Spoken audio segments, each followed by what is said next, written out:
Hello friends, எல்லாரும் எப்படி இருக்கீங்க? இன்றைக்கி நம்ம வீடியோவில் 2 முட்டை 2 உருளைக்கிழங்கு வச்சு நல்ல டேஸ்டியான ஒரு சூப்பரான ஸ்நாக்ஸ் செய்ய போகிறோம்.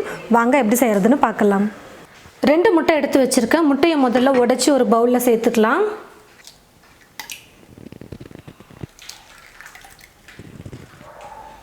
கொஞ்சம் ஸ்பூனை வச்சு முட்டையை நல்லா அடிச்சுக்கலாம்.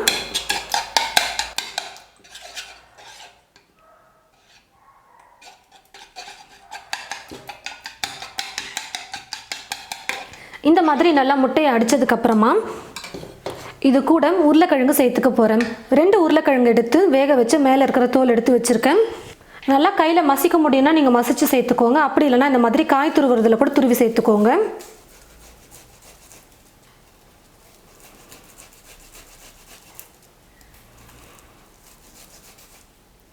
ரெண்டு உருளைக்கிழங்கையும் துருவி சேர்த்ததுக்கப்புறமா இது கூடவே ஒரு சின்ன கேரட் எடுத்து துருவி வச்சுருக்கேன், அதையும் சேர்த்துக்கிறேன்.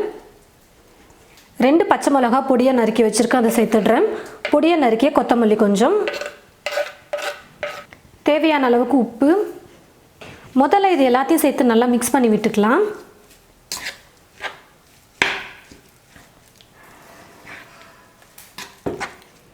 எல்லாத்தையும் சேர்த்து நல்லா மிக்ஸ் பண்ணதுக்கப்புறமா கடலை மாவு சேர்த்துக்க போகிறேன். ஸ்பூன் பார்த்தீங்கன்னா மீடியம் சைஸில் இருக்கிற அளவுக்கு தான் எடுத்திருக்கேன். இந்த ஸ்பூன் ஃபுல்லாக 4 ஸ்பூன் அளவுக்கு கடலை மாவு சேர்த்துக்கிறேன். பாருங்கள், நல்லா ஸ்பூன் ஃபுல்லாக கோபுரமாக நான் எடுத்திருக்கேன்.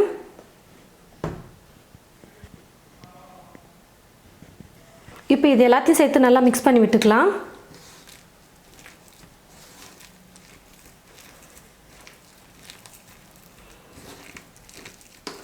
பாருங்கள் ஃப்ரெண்ட்ஸ், கடலை மாவு சேர்த்து நல்லா மிக்ஸ் பண்ணிக்கிட்டேன்.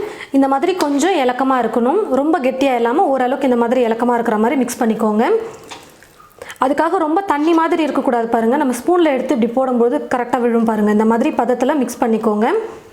உங்களுக்கு ஏற்றது போல் நீங்கள் கடலை மாவு சேர்த்து கூட எக்ஸ்ட்ரா மிக்ஸ் பண்ணிக்கலாம். இன்னும் கெட்டியாக இருக்கிற மாதிரி வேணும் அப்படின்னு நினச்சிங்கன்னா, அதாவது போண்டா மாதிரி கையில் எடுத்து போடுற மாதிரி கொஞ்சம் கெட்டியாக இருக்கிற மாதிரி வேணும்னா நீங்கள் இன்னும் கொஞ்சம் கடலை மாவு சேர்த்து மிக்ஸ் பண்ணிக்கலாம். நான் இப்போது பால் கவரில் போட்டு நான் எண்ணெயில் போட்டு பொரிச்சு எடுக்க போகிறேன். முதல்ல நம்ம மிக்ஸ் பண்ணியிருக்கிற இந்த மாவை பால் கவரில் சேர்த்துக்கிறேன். உங்ககிட்ட சாஸ் பாக்ஸ்லாம் இருக்கும் பார்த்தீங்களா, நம்ம எண்ணெயில் பிழியறதுக்கு ஜிலேபியெல்லாம் செய்வோம், அதுக்கெல்லாம் ஒரு சாஸ் பாக்ஸ் மாதிரி இருக்கும். அது கூட நீங்கள் யூஸ் பண்ணிக்கலாம் இருந்ததுன்னா. இப்போ என்கிட்ட எதுவும் இல்லை, நான் பால் கவரில் தான் இப்போ செய்ய போகிறேன். கவரை நல்லா வாஷ் பண்ணிவிட்டு கட் பண்ணி எடுத்து வச்சுருக்கேன். இப்போ இதுக்குள்ளே நம்ம ரெடி பண்ணியிருக்கிற மாவை போட்டுக்கலாம்.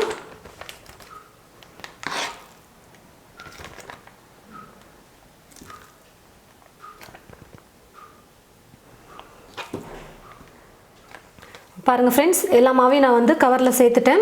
ஒரு பாதி அளவுக்கு இல்லை முக்கால் அளவுக்கு இருக்கிற மாதிரி ஃபில் பண்ணிக்கோங்க. ஃபுல்லாக சேர்த்துறாதீங்க. ஒரு நூல் அப்படின்னா ரப்பர் பேண்ட் போட்டு கட்டிக்கோங்க. இந்த மாதிரி ரப்பர் பேண்ட் போட்டு நான் கட்டிட்டேன். ஒரு பக்கம் நம்ம கட் பண்ணிக்கலாம், கொஞ்சம் மொத்தமாகவே கட் பண்ணிக்கலாம். கடாயில் பார்த்தீங்கன்னா எண்ணெயை ஊற்றி வச்சுட்டேன். எண்ணெய் நல்லா காஞ்சிருச்சு. கொஞ்சமாக எண்ணெயில் மாவை விட்டு பாருங்கள், தெரியும் எண்ணெய் காஞ்சிருக்கா இல்லையான்னு. பாருங்கள், எண்ணெய் நல்லாவே காஞ்சி வந்துருச்சு. உங்களுக்கு எந்த ஷேப்பில் வேணுமோ, ரவுண்டாக, அதாவது குட்டி குட்டியாக வேணும் அப்படின்னு நினச்சிங்கன்னா நீங்கள் சின்ன சின்னதாக போட்டுக்கோங்க. இல்லை நீளமாக உங்களுக்கு அப்படியே பொரிச்சு எடுத்தால் நல்லாயிருக்கும்னு நினச்சிங்கன்னா நீளமாக நீங்கள் எண்ணெயில் போட்டு பொரிச்சு எடுத்துக்கலாம்.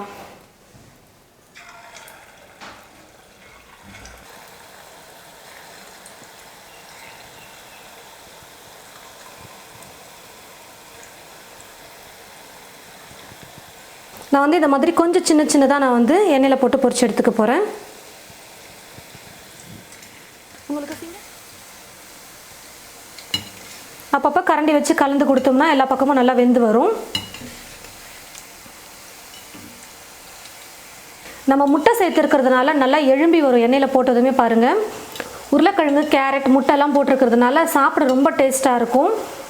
நல்லா வெந்து மேலே கொஞ்சம் பொன்னிறமாக வர வரைக்கும் குக் பண்ணிக்கலாம். பாருங்கள் ஃப்ரெண்ட்ஸ், மேலே நல்லா வெந்து கலர் வந்துருச்சு. பாருங்கள், உள்ளே நல்லா வெந்திருக்கும். இந்த மாதிரி கொஞ்சம் லைட்டாக கலர் மாறினோன்னு எடுத்துக்கலாம்.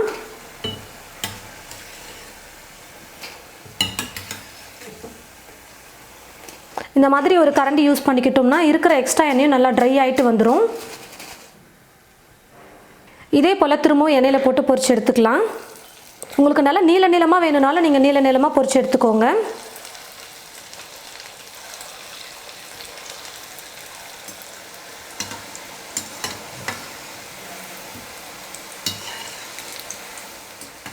நல்லா வெந்து இந்த மாதிரி கலர் கொஞ்சம் சேஞ்ச் ஆனதுக்கப்புறமா நம்ம எடுத்துக்கலாம்.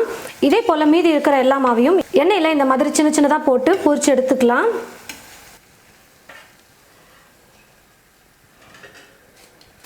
பாருங்கள் ஃப்ரெண்ட்ஸ், 2 முட்டை, 2 உருளைக்கிழங்கு, கொஞ்சமாக கடலை மாவு வச்சு நம்ம நல்லா டேஸ்டியான ஒரு ஸ்நாக் ரெடி பண்ணிட்டோம். இந்த ஸ்நாக் வந்து பார்த்திங்கன்னா மொறு மொறுன்னெலாம் இருக்காது, ஆனால் சாஃப்டாக இருக்கும். ரொம்ப சாஃப்டாக இருக்கும் முட்டை சேர்த்துருக்கிறதுனால. அதுவும் சாஸோடு தொட்டு சாப்பிடும்போது ரொம்ப டேஸ்டியாக சூப்பராக இருக்கும். ஒரு முறையாச்சும் நீங்கள் ட்ரை பண்ணி பாருங்கள். இந்த ஸ்நாக்ஸ் செஞ்சுட்டு வீட்டில் இருக்கிற எல்லாருக்குமே ரொம்ப பிடிக்கும். உருளைக்கிழங்கு மட்டும் நீங்கள் வேக வச்சு எடுத்துட்டிங்கன்னா போதும். ரொம்ப ஈஸியாக எல்லாத்தையும் மிக்ஸ் பண்ணி எண்ணெயில் போட்டு பொரிச்சு எடுக்கிறது தான். ஒரு 10லிருந்து 15 நிமிஷத்துக்குள்ளே நம்ம ஸ்நாக் ஃபுல்லாக செஞ்சு முடிச்சிடலாம். இது போல் நீங்களும் உங்களுடைய வீட்டில் கொஞ்சம் வித்தியாசமாக இந்த மாதிரி ஸ்நாக்ஸ் செஞ்சு கொடுத்து பாருங்கள். சாப்பிட்டு பார்த்துட்டு ரொம்பவே சூப்பராக இருக்குன்னு சொல்லுவாங்க.